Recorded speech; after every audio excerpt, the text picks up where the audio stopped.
Je croyais autrefois que si j'aimais profondément mon enfant, il apprendrait un jour à être reconnaissant. Je n'aurais jamais imaginé que le fils que j'avais élevé de mes propres mains prendrait secrètement une police d'assurance vie conséquente à mon nom, puis prévoirait de faire passer ma mort pour un accident malheureux lors d'une prétendue randonnée. Ce qu'il ignorait, c'était que j'étais à l'origine du véritable plan. Colin, je viens de transférer 330 000 $ sur ton compte, dis-je en l'appelant, ma voix aussi douce que jamais. Assure-toi de prendre de bons suppléments pour Vanessa, prends soin d'elle et du bébé, d'accord? Colin a immédiatement éclaté de rire, son ton enjoué et sans effort, comme s'il était toujours le mari attentionné et le fils reconnaissant qu'il prétendait être. Bien sûr, maman, je vais être papa maintenant. Tu peux y croire, je prendrai bien soin de Vanessa et de notre petit bout de chou. J'étais sur le point d'ajouter quelque chose, de prolonger ce moment un peu plus longtemps, quand il me coupa à la hâte. D'accord, maman, je dois y aller, j'ai des choses à gérer ici. Aucune trace de gratitude dans sa voix, pas même un simple merci. J'ai réprimé une lueur de déception tout en répondant d'une voix douce, d'accord, je t'aime, mon chéri. Mais juste au moment où j'allais raccrocher, j'ai entendu cette phrase qui allait résonner dans ma tête pour le reste de ma vie. Enfin, la vieille dame a envoyé l'argent. Mon cœur a chaviré. C'était la voix de Vanessa. Je me suis figé, retenant ma respiration, espérant encore que Colin dirait quelque chose, n'importe quoi, pour me défendre, même un mot à moitié sincère. Mais je n'aurais pas pu avoir plus tort. Colin a méprisé cette idée, son ton aussi tranchant qu'un couteau. Trop précautionneuse, celle-là. Nous avons dû simuler une grossesse juste pour obtenir cet argent. Mes doigts ont commencé à trembler, s'agrippant au téléphone sans même m'en rendre compte. À cet instant, tous mes souvenirs chaleureux se brisèrent comme du verre fragile, laissant derrière eux un froid amer dans ma poitrine. Colin avait toujours été imprudent avec l'argent. Avant de se marier, il venait chaque fois me demander de l'aide, parfois quelques centaines, parfois des milliers, même des dizaines de milliers à la fois, et je l'aidais à chaque fois. Quand il s'est retrouvé englué dans des dettes de jeu, j'étais celle qui réparait ses erreurs, un trou après l'autre. Mais je n'étais pas naïve, je savais comment il était. Je restais toujours un peu en retrait, gardant un filet de sécurité au cas où. Cette fois, cependant, j'avais complètement baissé ma garde parce qu'il avait dit que Vanessa était enceinte. Maintenant, je voyais enfin la vérité pour ce qu'elle était, une vérité plus froide que l'hiver, plus tranchante que n'importe quel couteau. Après le mariage, Colin venait rarement me voir, les appels devenant de plus en plus rares. Je me disais qu'il était juste occupé, que la vie de couple était exigeante. Je trouvais 1000 excuses pour lui, mais aujourd'hui, je réalisais que je n'avais jamais compté dans son monde. À travers le téléphone, la voix joyeuse de Vanessa s'élevait, discutant avec Colin de la façon dont il devrait dépenser mon argent. Je restais figé au milieu du salon, le téléphone toujours en main, tandis qu'un silence lourd résonnait dans mes oreilles, comme si le monde entier se moquait de moi. Ce n'est que lorsque la ligne se fut finalement déconnectée que je compris que je regrettais tout. Mais la tragédie, c'est que cette réalisation était venue trop tard. Ce que je n'avais pas anticipé, c'était que seulement 2 jours plus tard, Colin se présenterait à ma porte. Après avoir vécu seul pendant tant d'années, le fracas de quelqu'un frappant à la porte me semblait presque familier. Je frottai mes yeux, marchai vers la porte et l'ouvris pour découvrir Colin, avec Vanessa juste à côté de lui. « Colin » dis-je en offrant un sourire chaleureux, essayant de garder un ton aussi naturel que possible. « Qu'est-ce qui t'amène ici aujourd'hui » Il sourit comme si tout était parfaitement normal, me tendant un sachet de quelque chose qu'il pressa dans mes bras sans la moindre hésitation. J'avais une journée libre, je me suis dit que je viendrais te voir, dit-il avec désinvolture. Je t'ai aussi apporté des suppléments, je pensais que tu pourrais avoir besoin d'un petit coup de pouce pour garder la santé. Vanessa intervint rapidement, affichant ce sourire poli et parfaitement répété. Hélène, tu n'as pas idée, Colin parle tout le temps de toi à la maison, il a juste été tellement débordé par le travail qu'il n'a pas eu la chance de venir. Je l'ai regardé, ne pouvant m'empêcher de rire intérieurement. Ils s'engageaient vraiment dans leur jeu, jouant leur rôle à la perfection. Eh bien, s'ils voulaient faire un spectacle, je n'avais aucun problème à m'y joindre. Cela compte tellement pour moi, dis-je doucement en caressant le bras de Colin. Entre donc. Dès qu'il entra dans le salon, Colin fit un signe pour que je m'asseye. Maman, ne reste pas juste debout, parlons un peu. J'avais déjà le pressentiment que cette visite ne concernait pas seulement un simple check-in amical, et effectivement, il se gratta la tête avec désinvolture, lança un regard furtif à Vanessa, puis dit presque à la légère, « Tu sais, Vanessa est enceinte. L'appartement dans lequel nous sommes, c'est vraiment trop petit, nous pensions peut-être à emménager chez toi pendant un moment. » Je n'ai pas répondu tout de suite, je les ai juste regardés avec un mince sourire. Vanessa intervint rapidement en lâchant un doux soupir, comme si l'idée la peinait. « C'est vraiment difficile, Hélène. L'endroit est si étroit et maintenant avec le bébé qui arrive, ce n'est pas sain pour moi ou pour le bébé. » En réalité, ils avaient jeté leur dévolu sur cette maison depuis longtemps. La maison familiale dans laquelle je vivais est nichée près du centre-ville, calme, sûre, avec tout à proximité. La valeur de la propriété avait depuis longtemps dépassé le $1 000 000. Colin y avait grandi, il savait exactement ce qu'elle valait.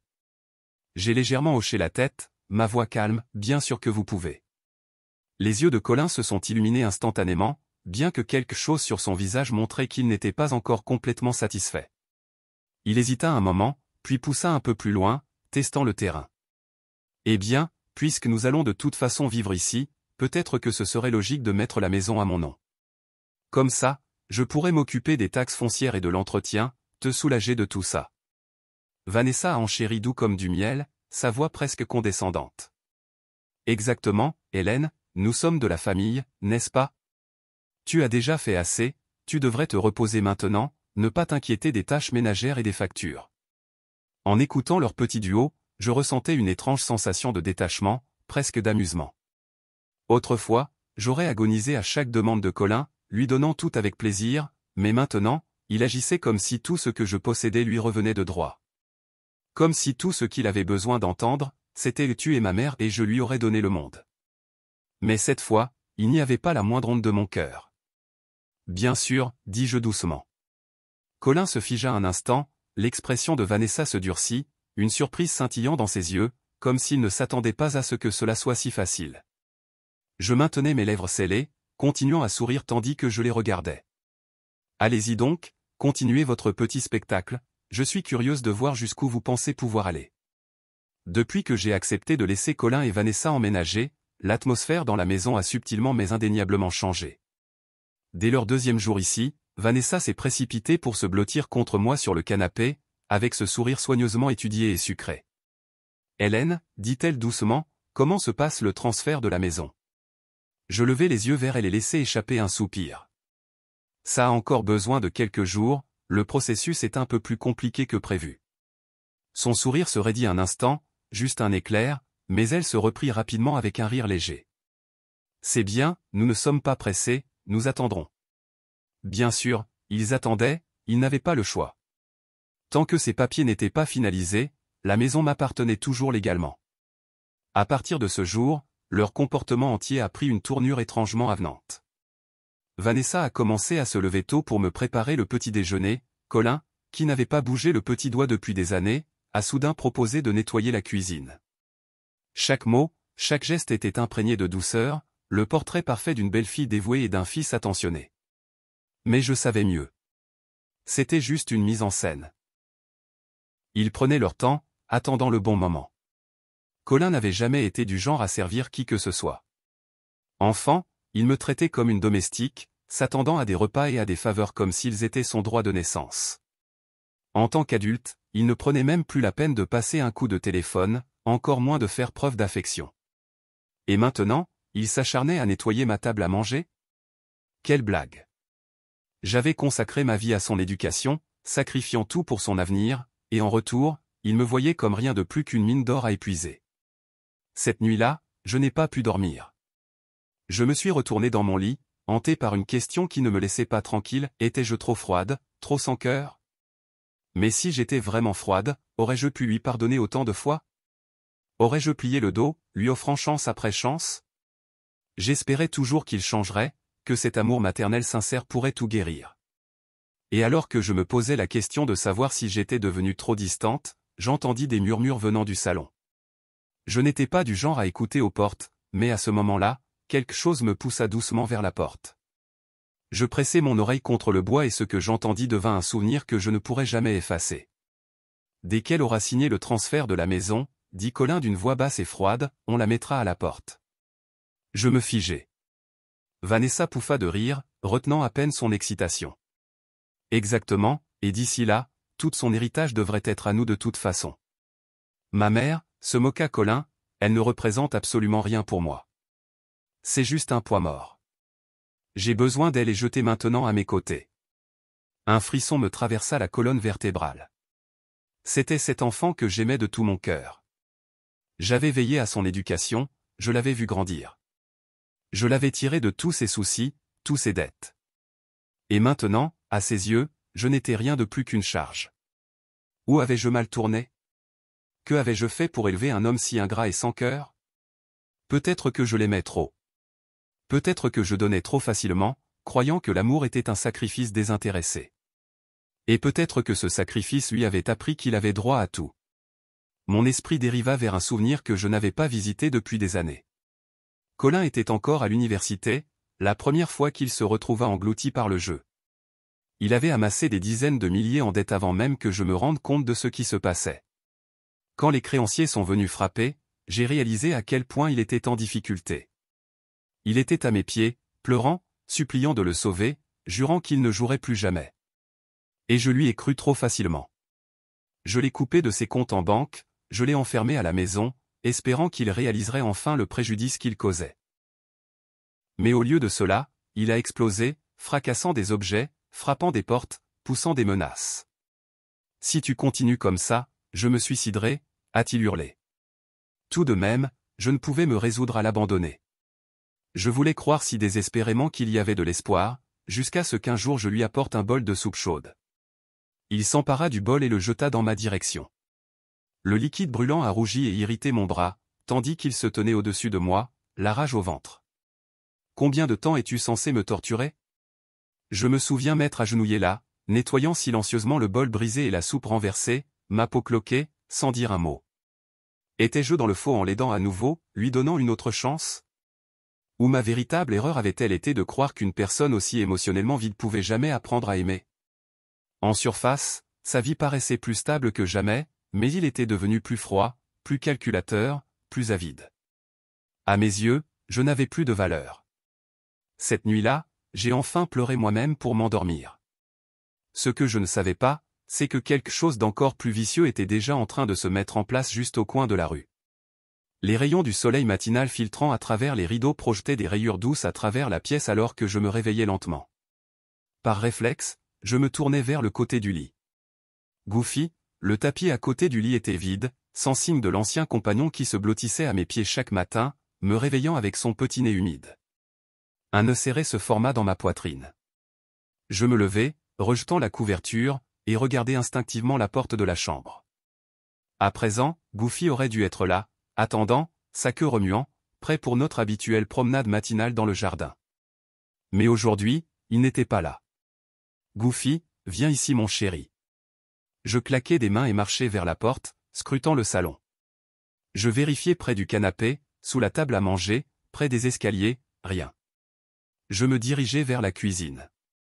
Sa gamelle d'eau près du réfrigérateur était encore pleine, cela voulait dire qu'il était bien rentré la nuit dernière. Mais sa gamelle de nourriture était vide. Une vague de malaise commença à monter dans ma poitrine. Goofy. Je l'appelai à nouveau, ma voix plus forte maintenant, marchant vers la porte arrière. Je sortis dans le jardin. L'herbe fraîchement tondue brillait de rosée, l'air du matin riche du parfum de la terre, mais je ne pouvais profiter de rien de tout cela. Goofy, allez, ce n'est pas drôle. Ma voix résonnait dans le silence, mais seul le chant des oiseaux me répondait.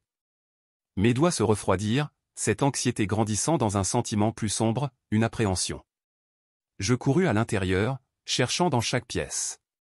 Je regardai derrière le canapé, sous le lit, dans les placards, derrière les portes de la salle de bain, rien. Enfin, je marchai vers son lit de chien.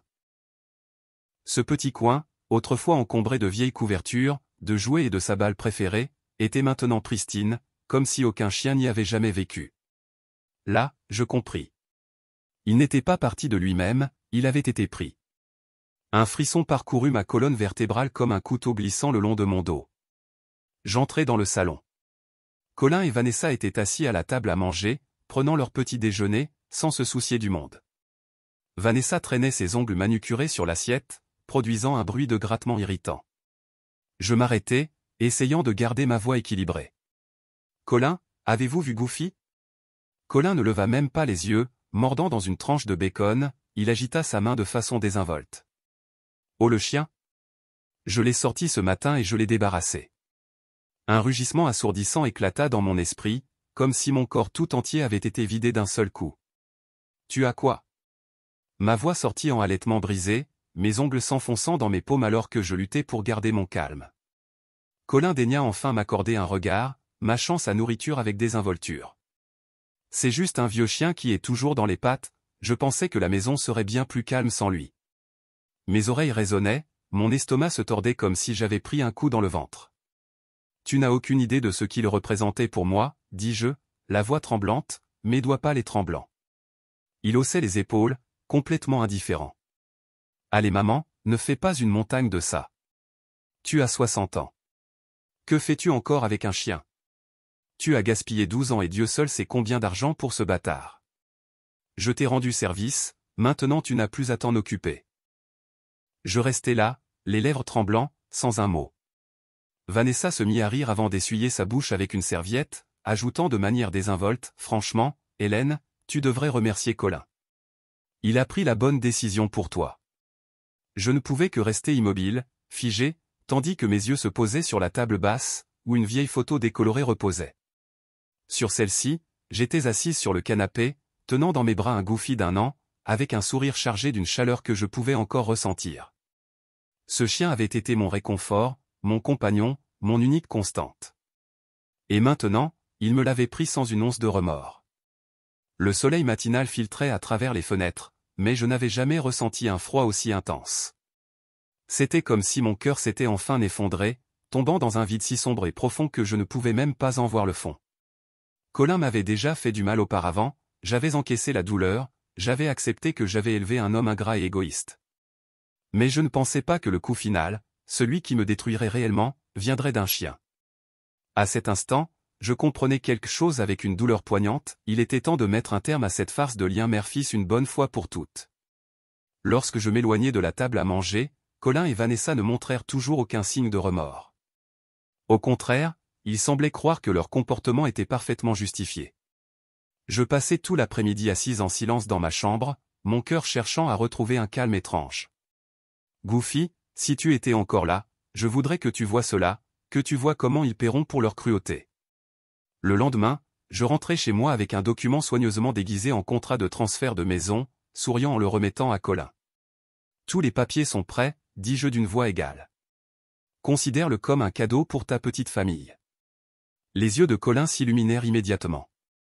Il saisit les documents comme un homme qui vient de gagner à la loterie. Son ton débordait d'excitation, attirant Vanessa depuis l'étage. Son visage rayonnait de délectation mal contenue alors qu'elle se penchait pour examiner le document rapidement, son sourire grandissant à chaque seconde. Mais lorsqu'elle atteignit la dernière page, son expression se troubla légèrement, ses yeux se plissant, une étincelle de suspicion traversant son regard. Ensuite, elle s'écroula sur le canapé, croisant les jambes et adoptant la posture d'une femme pleinement en contrôle. « Eh bien, je suppose que cette maison est à nous maintenant, alors quand comptes-tu partir ?» Comme je m'y attendais, je feignis la surprise. « Partir? Où devrais-je même aller ?» Vanessa haussait les épaules, sa voix plus froide que jamais, balayant toute idée d'obligation familiale. « C'est ton problème, pas le nôtre. Nous ne sommes pas responsables de l'endroit où tu vis. » Je me tournai vers Colin, mes yeux remplis d'un appel muet et calculé. Je n'ai vraiment nulle part où aller. Ne pourrais-je pas rester ici juste un moment? Il détourna le regard, évitant de croiser mon regard. Il y a plein de locations disponibles, il suffit de trouver un endroit. Mais je ne pouvais pas partir, pas encore, pas tant que tout n'était pas en place. Je pris doucement son bras, ma voix douce et apaisée. Je prends si bien soin de vous ici, je peux continuer à cuisiner et à nettoyer. Je ne serai pas un souci. Vanessa fronça les sourcils, pesant le pour et le contre, puis acquiesça d'un air désinvolte. D'accord, laisse-la rester pour l'instant. Au moins, elle est utile. À ce moment-là, elle se voyait déjà comme la maîtresse de la maison. Colin, voyant son accord, ne chercha même pas à protester. Ouais, peu importe, reste. J'abaissai la tête, cachant le sourire qui se dessinait au coin de mes lèvres. plus ils devenaient détendus, plus je pouvais les exposer. La vérité, c'est que je les avais démasqués depuis longtemps, depuis les préparatifs de mariage, quand Colin avait épuisé chaque centime que j'avais pour satisfaire les demandes extravagantes de Vanessa, la cérémonie hors de prix, la voiture de luxe, la compte pour leur appartement. Je les avais tous financés, et maintenant, me voilà de retour chez moi, jouant le rôle d'une colocataire non rémunérée. À partir de ce jour, Vanessa cessa de cacher son sentiment de droit. « Apporte-moi de l'eau », ordonna-t-elle un après-midi, frappant la table de sa paume comme pour appeler une servante. « Franchement, tu deviens de plus en plus insupportable, » lui dis-je avec un sourire crispé en lui apportant de l'eau. Elle en prit une gorgée, puis la cracha immédiatement, éclaboussant cela sur moi. « Essaies-tu de m'empoisonner? Moi et le bébé ?» La fureur qui montait en moi faillit briser mon calme, mais je parvins à lui adresser un sourire mince. « Désolé, je vais t'en chercher une autre. » Elle claqua la langue, visiblement agacée, avant de m'envoyer balader. « Oublie ça.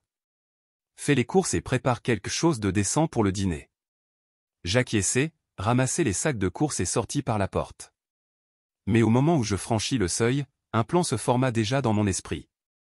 Je me rendis au magasin, choisissant calmement des ingrédients tout en élaborant ma version d'un menu de revanche. Non, ce ne seraient pas des trucs bon marché comme de la malbouffe grasse ou des desserts chargés de sucre, c'était trop évident, trop facile à retracer. Non, je leur servirais quelque chose de bien plus subtil et beaucoup plus efficace. Je remplis mon caddie d'aliments réconfortants, des plats riches, addictifs et trompeusement indulgents, comme de la purée de pommes de terre crémeuse, du pain de mie beurré, des macaronis au fromage au four, de la soupe douce au potiron, et bien sûr, toute leur viande transformée et sauce riche en sodium. Tout ce qu'ils aimaient, tout ce qui semblait copieux et nourrissant, mais qui finirait par les alourdir, troublant leurs esprits et engourdissant leur corps. Cette nuit-là, je dressai une table remarquable. Colin dévora les casseroles de fromage et les risottos comme un animal affamé, riant entre deux bouchées. « Maman, ta cuisine est meilleure que jamais. » Vanessa sirotait la soupe épaisse et huileuse au potiron que j'avais délibérément faite extra riche, un sourire satisfait sur le visage. « On dirait que de te garder ici était en fait un choix judicieux. Mange autant que tu veux, dis-je doucement en leur poussant plus de nourriture. Vous avez l'air d'avoir perdu un peu de poids ces derniers temps. » Je les observais se gaver, réprimant le sourire amer qui montait dans ma poitrine. Ils ne remarquaient rien, ni le piège qui se refermait lentement autour d'eux, ni la fatigue qui viendrait bientôt, ni le brouillard qui commencerait à embrouiller leur jugement. Et moi, je continuais à cuisiner. Les jours passèrent, je maintenais le même schéma, repas après repas. Plus ils mangeaient, plus je me sentais apaisé. Chaque bouchée me rapprochait du moment tant attendu. Mais alors que tout semblait enfin se mettre en place, quelque chose dévia mon plan. En rangeant le salon, je ne pus m'empêcher de jeter un coup d'œil au laptop de Colin, laissé ouvert sur le canapé. L'écran brillait, de l'onglet d'un navigateur que je n'avais pas cherché à espionner, mais les mots qui s'y trouvaient me paralysèrent. Comment souscrire à une police d'assurance vie de grande valeur pour un membre âgé de la famille? Méthode courante pour disparaître sans protection. Comment réaffecter un bénéficiaire de fonds en fiducie après le décès? Je lus seulement quelques lignes avant qu'un frisson ne me parcourt l'échine, se déposant comme de la glace le long de mon dos. À cet instant, je savais avec une certitude absolue que ma vie n'était plus qu'un montant en dollars, une cible avec un versement. Peut-être était-ce le destin, peut-être de la malchance, mais cette seule et accidentelle vue aurait pu me sauver la vie. Sans hésiter, je pris mon manteau et me dirigeai directement au bureau d'assurance. Assise au bureau de réception, je tentais de garder ma voix calme. « Bonjour, j'aimerais vérifier si quelqu'un a souscrit une police à mon nom. » L'employé tapota pendant quelques instants avant de sortir un dossier. « Oui, mademoiselle Dawson, acquiesça-t-il. Il y a effectivement une police d'assurance vie de grande valeur enregistrée sous votre nom, en régime premium, en fait, l'un des plans les plus coûteux que nous offrons. » Je pris le document avec des doigts tremblants, mes mains semblant de glace. Je n'avais pas besoin de plus de preuves, je savais exactement ce que Colin et Vanessa projetaient. Pour eux, je n'étais pas de la famille, j'étais une prime d'assurance prête à être encaissée. À mon retour à la maison, ils étaient affalés sur le canapé, attendant ma venue comme si de rien n'était. Étonnamment, Colin s'est levé pour me saluer et il a même tendu la main vers mon sac avec cette chaleur factice familière. « Et, maman, tu dois être épuisée après avoir couru partout aujourd'hui. » Il sortait toujours son numéro de fils modèle quand il avait besoin de quelque chose. J'ai gardé mon expression impassible en m'asseyant. De quoi s'agit-il? Colin s'est gratté la tête, essayant d'avoir l'air décontracté.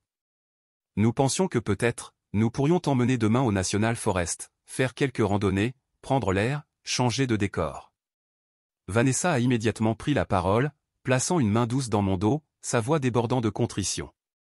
J'ai été si lunatique ces derniers temps, je t'ai réprimandé sans raison, je suis vraiment désolé. Je pensais que ce serait bien de faire table rase, de passer un moment paisible ensemble. J'ai presque éclaté de rire à la performance.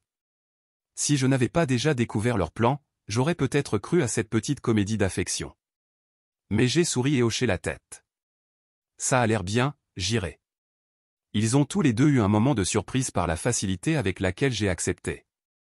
Vanessa a été la première à se ressaisir, souriant rapidement et me guidant vers ma chambre. Super, alors tu ferais mieux de commencer à faire tes bagages, nous partons tôt. Je n'ai pas répondu, je suis juste allé dans ma chambre et j'ai verrouillé la porte derrière moi. Assise au bord du lit, je fixais le sac à dos vide, mes mains se crispant lentement en point. Je savais déjà ce qu'ils avaient l'intention de faire, mais ce qu'ils ne savaient pas, c'était que j'avais commencé à planifier bien avant eux. Ce n'était pas seulement eux qui attendaient demain, moi aussi.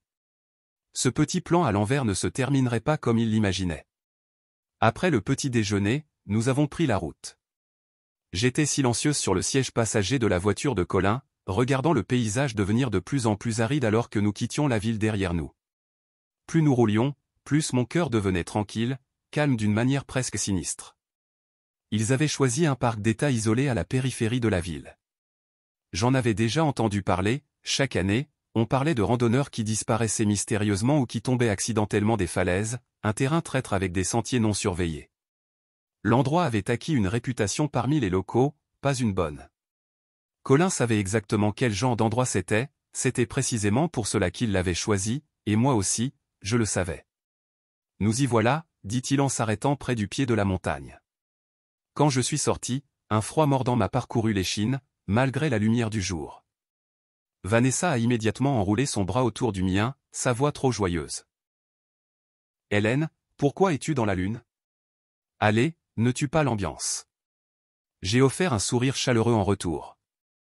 Bien sûr, nous sommes ici pour nous détendre aujourd'hui, n'est-ce pas? Nous avons commencé à gravir le sentier escarpé, serpentant de plus en plus haut jusqu'à ce que le soleil transforme le ciel en une teinte cramoisie brillante. Quand nous avons enfin décidé de faire une pause près d'un belvédère, nous étions à quelques pas seulement du sommet.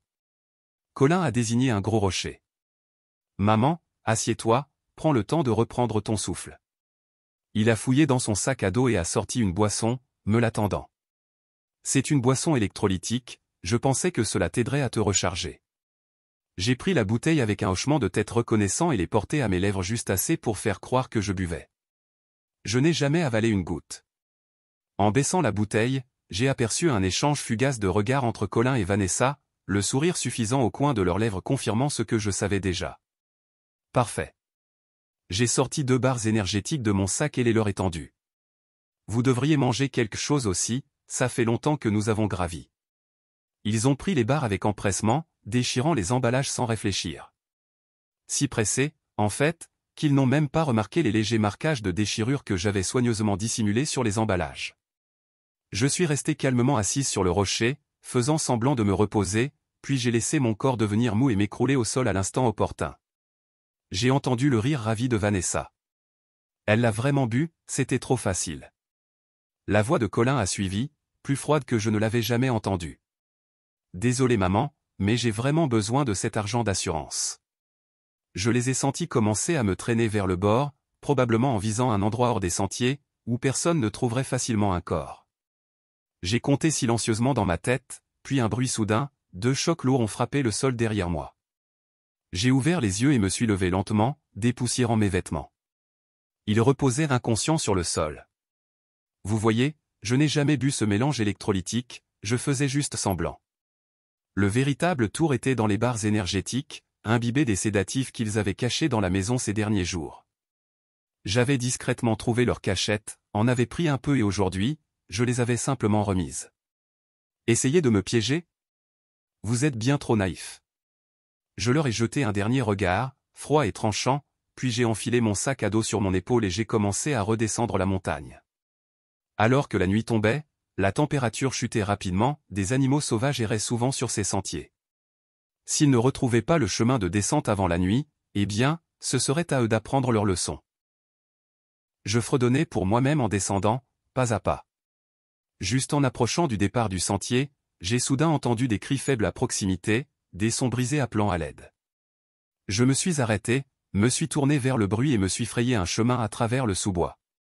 Là, dans les broussailles, se trouvait un homme, sa jambe clairement blessée, le visage marqué de douleur.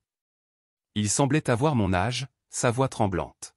« Peux-tu appeler à l'aide » Je n'ai pas hésité, j'ai composé le numéro des services d'urgence et je suis resté à ses côtés jusqu'à ce qu'une ambulance arrive à l'hôpital. J'étais assise tranquillement dans la salle d'attente alors qu'on l'emportait dans la salle d'opération. Un moment plus tard, un médecin est sorti. Il va s'en sortir, il n'est plus en danger. Quand il a enfin repris connaissance, j'ai entendu son nom pour la première fois. « Merci », dit-il doucement. « Je suis Léonard Graham, directeur général de Graham Group. » Mon cœur a sauté un battement. Le Graham Group, la société même dont Colin essayait désespérément d'obtenir un investissement.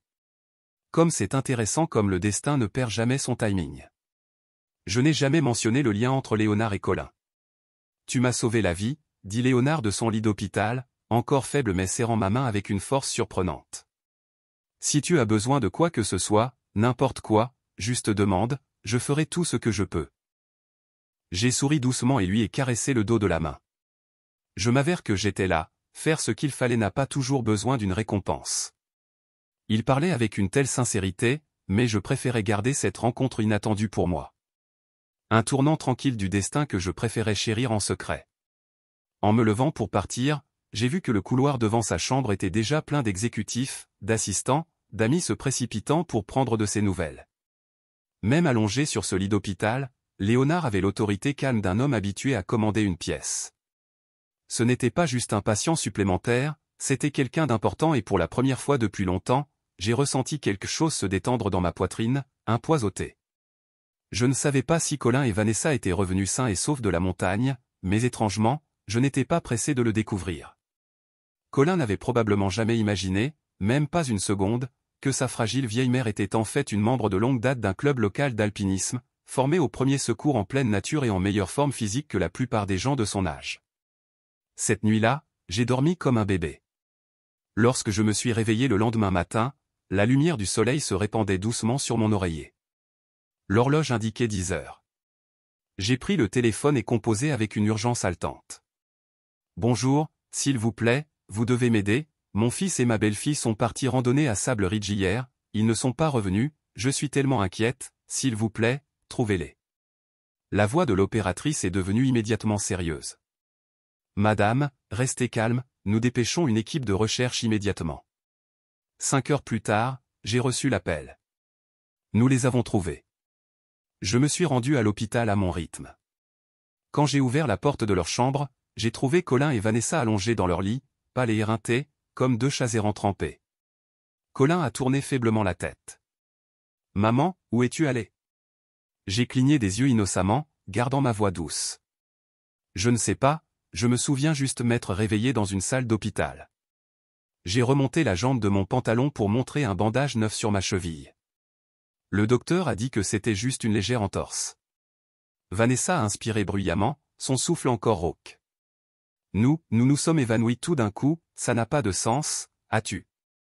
J'ai rapidement levé la main, la coupant avec une expression de surprise offensée. Que dis-tu ? Pourquoi ferais-je jamais quelque chose de tel ? Je vous aime tous les deux, j'ai été malade d'inquiétude. Colin avait l'air perplexe, essayant de rassembler les morceaux, mais il ne dit rien. Oublie ça, marmonna-t-il finalement, se laissant retomber sur l'oreiller dans un geste de défaite. Pendant leur séjour à l'hôpital, Vanessa n'a pas attendu pour retrouver son humeur habituelle. Aujourd'hui, j'ai envie de homard de Boston. Demain, je veux de la soupe d'abalone. J'ai besoin de nourrir mon corps. Autrefois, j'aurais doucement rappelé à Vanessa de manger légèrement, mais pas maintenant. J'ai simplement souri, hoché la tête et suis allé à la cuisine. J'ai préparé tout exactement comme elle l'aimait, ajoutant chaque jour une riche soupe au poulet, ne manquant jamais d'en servir une portion. Elle la buvait avec satisfaction, et je la regardais, silencieuse et contente. Le jour de leur sortie de l'hôpital, je savais que cette comédie avait atteint son acte final.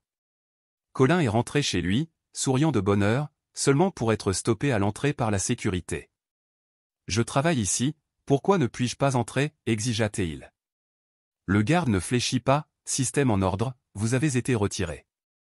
Colin se figea, puis envoya des messages aux exécutifs de l'entreprise, ne recevant qu'une réponse sèche, votre poste est supprimé, l'entreprise n'a plus besoin de vos services. C'était comme un coup de brique dans la poitrine. Il rentra chez lui, hébété, et s'écroula sur le canapé, les yeux vides. Je le regardais, décontracté. Journée difficile ? Tu as l'air contrarié. Ses lèvres se serrèrent, ses poings se crispèrent, puis il éclata, incapable de retenir sa détresse plus longtemps. Suis-je vraiment aussi inutile ? Pourquoi m'ont-ils viré ? Je suis allé vers lui et lui ai doucement caressé la tête. Ne te décourage pas, j'ai de l'argent, je vais m'occuper de vous deux. Vous ne devriez plus stresser à cause du travail. En fait, pourquoi ne vous enverrais-je pas tous les deux en vacances, ça vous aiderait à déconnecter un peu. Qu'en pensez-vous ? Il leva les yeux, surpris par l'offre, une lueur d'hésitation dans ses yeux, puis hocha la tête. Oui, peut-être que ce ne serait pas si mal. Bien sûr qu'il a dit oui, je le savais trop bien. Il n'a jamais refusé quoi que ce soit qui ressemblait à un avantage facile. Vanessa s'est hasardée à dire avec enthousiasme, des vacances, ça semble parfait, nous méritons une pause. Et tout de suite, je leur ai réservé un séjour de 7 jours en Thaïlande. Ils n'avaient aucune idée que c'était mon dernier cadeau pour eux, un dernier acte de gentillesse calme et calculé. Quant à moi, je tournais déjà la page pour un nouveau chapitre. La carte de visite de Léonard reposait tranquillement dans mon tiroir, attendant. Il avait appelé quelques jours après l'hôpital, demandant à me revoir. « Je te dois toujours un dîner » avait-il dit chaleureusement, pas seulement pour te remercier. « Je veux vraiment te revoir. » Je passai mes doigts sur l'impression en relief de cette carte, ressentant une tendresse dans mon cœur que je n'avais pas ressentie depuis des années. Peut-être que, juste peut-être, ma vraie vie ne faisait que commencer. La toute première chose que Colin fit en atterrissant en Thaïlande, fut de m'envoyer un message demandant de l'argent pour ses dépenses de voyage. Je lui ai transféré les fonds sans hésitation, y ajoutant même avec un sourire. Si ce n'est pas assez, fais-le-moi savoir. Cette phrase a complètement déchaîné leurs dépenses, passant de quelques milliers à des dizaines de milliers. Des restaurants chics aux boutiques de luxe, ils se sont laissés aller sans tenue, et chaque fois que je leur enverrai de l'argent avec générosité. Pendant ce temps, chez moi, j'ai commencé à les vider, pièce par pièce. J'ai engagé une société de déménagement, emballé chaque dernier objet qu'ils possédaient, vêtements, objets accumulés, tout ce qui portait leur odeur et envoyé tout au centre de dons communautaires. Tout ce qui était vaguement précieux, je l'ai donné à des œuvres de charité. Je n'ai rien laissé derrière moi. Puis j'ai changé les serrures. Au moment où ils sont revenus de leurs si prétendues vacances de luxe, mon nettoyage était déjà terminé, chaque étape exécutée parfaitement. Dès qu'ils ont quitté l'avion, je leur ai asséné le coût final, une facture détaillée de tout ce qu'ils avaient dépensé pendant leur voyage, chaque article, chaque dollar clairement marqué, emprunteur, Colin Dawson. Car aucun de cet argent ne venait de mes comptes personnels. Je l'avais simplement avancé via la ligne de crédit de Colin, dépassant la limite juste comme il aimait le faire avec tout dans la vie. Je ne faisais que suivre ses instructions et laisser son nom faire le paiement. Il croyait que mon argent était le leur à prendre, mais il n'y a pas de déjeuner gratuit. L'appel de Colin est venu rapidement, sa voix empreinte de panique et de fureur. Qu'est-ce que c'est que ça ? Qu'est-ce que ce sont ces factures que tu m'as envoyées ? Ma voix était calme. L'argent que tu as dépensé, Colin, c'est à toi de le rembourser. Il marqua un temps d'arrêt, stupéfait, avant d'éclater. Je suis ton fils, n'est-il pas normal que je dépense ton argent ? Lâchant un doux rire, je répondis, vraiment ? Tu te souviens encore que je suis ta mère ? Dis-moi, à part quand tu avais besoin d'argent, m'as-tu déjà regardé dans les yeux et dit, je t'aime, maman ? Je raccrochai. 1 heure plus tard, la sonnette de la porte commença à retentir violemment, puis à frapper. Le poing de Colin frappe la porte. Maman, ouvre, tu m'entends ? La voix de Vanessa le suivit, aiguë et furieuse. C'est ta façon de couper les ponts avec ton propre fils ?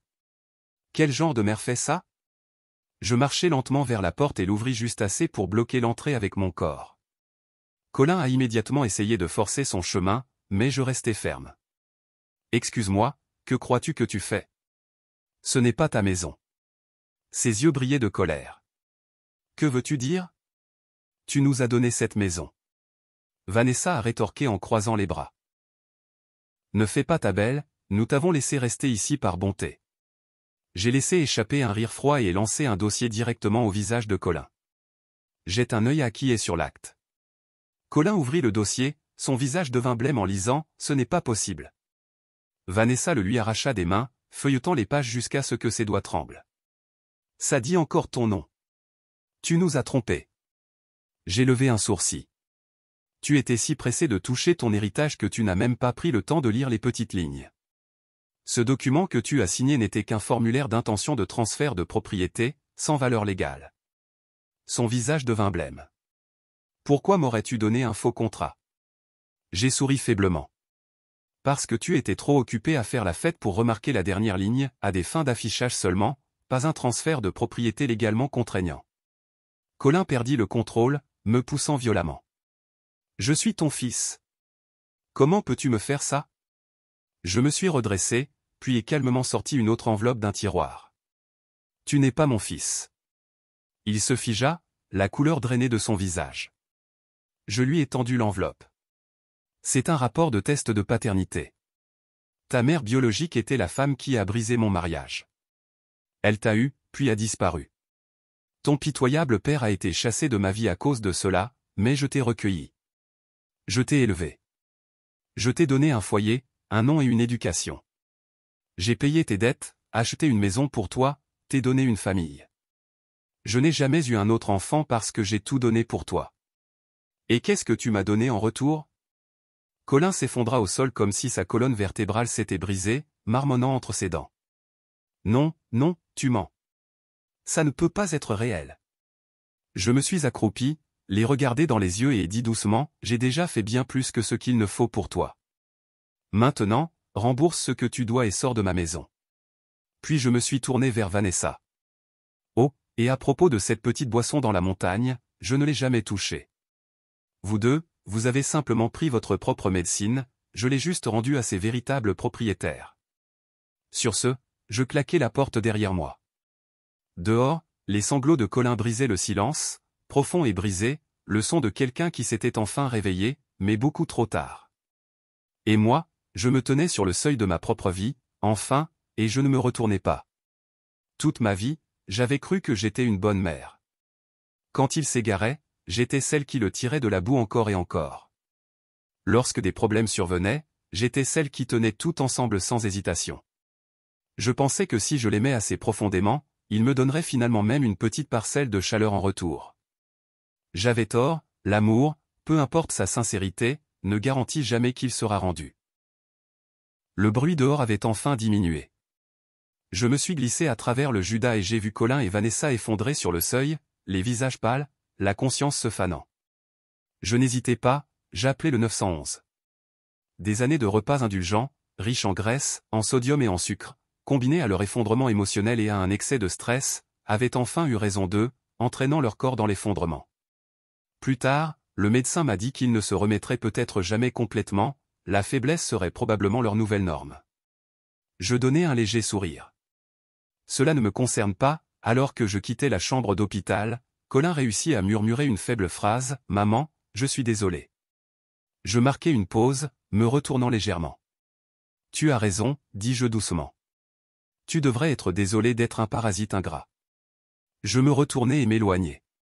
Derrière moi, j'entendis le bip aigu du moniteur, une multitude d'infirmières se précipitèrent dans la chambre. Je restai dehors, observant le chaos se dérouler derrière la vitre, rien de plus qu'un observateur d'une histoire à laquelle je n'appartenais plus. Peut-être que je n'avais jamais vraiment eu ce que les gens appellent une famille. Mon téléphone sonna, un nom familier s'afficha à l'écran. « Où es-tu ? Je viens te chercher. » Dès que j'entendis la voix de Léonard, quelque chose dans ma poitrine, tendue et meurtrie depuis si longtemps, se relâcha enfin. Je pris une profonde inspiration, essuyai les vestiges d'émotion au coin de mes yeux et marchai vers l'entrée de l'hôpital. Bientôt, une berline noire s'arrêta tranquillement devant moi. Je levai la main et souris. Ça fait longtemps. Léonard sourit depuis le volant. Ça fait trop longtemps, je pense qu'il est temps que nous prenions enfin chacun au sérieux. Je ne répondais pas tout de suite. Je me contentais d'ouvrir la porte et de glisser sur le siège passager. Léonard était le genre d'homme qui irradiait le calme dès que vous étiez près de lui, pas bruyant, pas envahissant. Il n'a jamais essayé d'occuper le devant de la scène dans ma vie, mais il a toujours été celui qui tenait la lumière quand je me sentais le plus perdu. Dans les jours qui ont suivi, j'ai commencé à m'habituer à sa présence. Il m'emmenait dans des clubs de lecture de petite ville, m'encourageant à rejoindre un cours de poterie au centre d'art local. Nous marchions ensemble le matin, cuisinions l'après-midi. Il m'écoutait parler de Goofy et me laissait partager les souvenirs plus sombres lorsqu'il refaisait surface. J'ai commencé à redécorer la maison, dénudant tous les vestiges d'une vie que j'avais autrefois arrangée pour quelqu'un d'autre, la remplaçant par mes propres goûts et ma joie. La cuisine, autrefois champ de bataille d'obligation, devint un endroit de paix où je cuisinais uniquement pour moi-même. Dans le jardin, j'ai planté un jardin d'herbes, menthe, romarin, lavande. Il prospérait sous le soleil, tout comme mon esprit avait commencé à le faire. Léonard ne faisait pas de grandes promesses. Il ne parlait pas d'éternité. Il vivait tranquillement, régulièrement à mes côtés, pas pour moi. Parfois, nous nous asseyions sur la véranda avec une tasse de thé à la main, et il prenait doucement mes doigts et disait « Hélène, tu as enfin cessé de vivre pour tout le monde. » Je souriais et hochais la tête. Oui, je vivais enfin pour moi. Un après-midi, je reçus un paquet anonyme. À l'intérieur se trouvaient des documents internes, des changements de personnel au niveau exécutif au Graham Group. Le nom de Colin avait été complètement effacé de chaque dossier de projet. Je ne demandais pas qui l'avait envoyé, je le savais déjà. Léonard ne dit pas un mot à ce sujet non plus, il se contenta de me préparer une tasse de café frais et de la poser silencieusement sur la table, comme il le faisait toujours. Je pris la tasse, le regardai et lui souriais. Merci. Il se contenta de sourire en retour, ne disant rien. À ce moment-là, je réalisais quelque chose, le vrai bonheur n'arrive pas toujours avec des feux d'artifice. Parfois, il arrive simplement après la tempête sous la forme d'une main stable tendue silencieusement vers la vôtre. 60 ans de vie, et enfin je n'étais plus piégé par les murs d'une relation brisée. Quant à ce qui vient ensuite, je ne sais pas si mes années crépusculaires se liront jamais comme une romance de conte de fées, mais je sais une chose, j'écris maintenant ma propre histoire. Ce soir-là, nous nous sommes assis ensemble dans le jardin, écoutant de vieux disques de jazz alors que le soleil s'enfonçait lentement derrière les arbres. « Hélène, demanda Léonard doucement, penses-tu que tu vas tomber amoureuse à nouveau ?» Je me retournai pour le regarder, mes yeux sereins et certains. Peut-être que je le suis déjà.